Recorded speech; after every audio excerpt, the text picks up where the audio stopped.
What's going on, guys? Back with another video, and today we have the UGREEN Smart Digital Light. I have here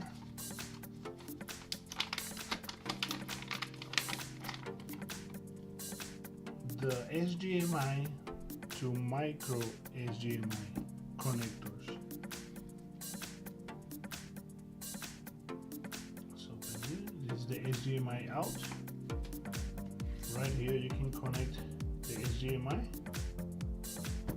to Micro HDMI. I use this for my camera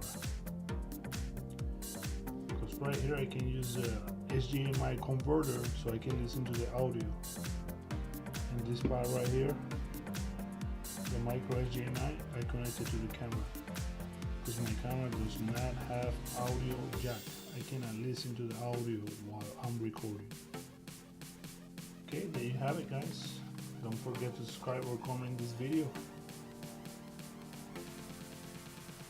Talk to you later.